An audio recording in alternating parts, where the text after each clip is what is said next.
आम अधिकारी मानक तत्परतार सहित काम करने को पड़ो ड्रंक एंड ड्राइव कथा कहतु हेलमेट न था गाड़ी चलवा कथा कहतु गुड्स कैरियर अधिका लोक बोहवा कथा जार कारण हूँ दुर्घटना दुर्घटना को आम केमती रोकीपर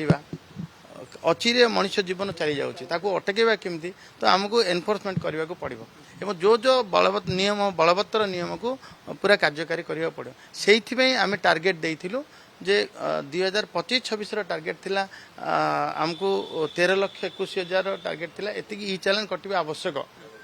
ताकि सेमाने तत्परता आम टार्गेट को अचीव करिया पे मध्य तत्परता हेबे एवं 14,97,900 ए वर्षर 26-27 पे अछि सरकार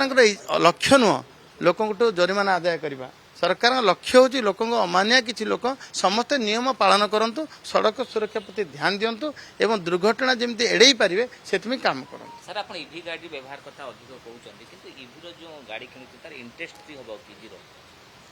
ने ईवी गाड़ी रे एबे परमिट फीस परमिट कथा ये तो व्यवस्था नहीं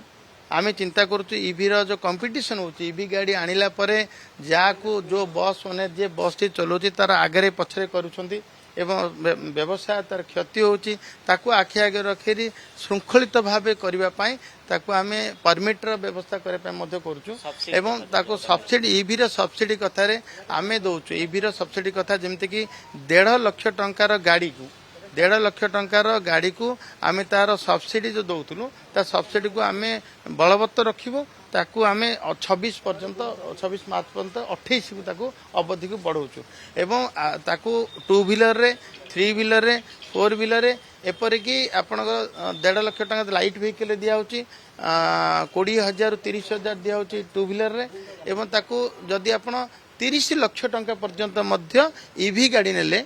जो व्यावसायिक भितर जे ईवी गाड़ी नब ताकू हाइवा फाइवा जते गाड़ी ताकू मध्य आमे बस नेले मध्य ताकू 30 लाख पर्यंत मध्य सब्सिडी दिया जाउची एवं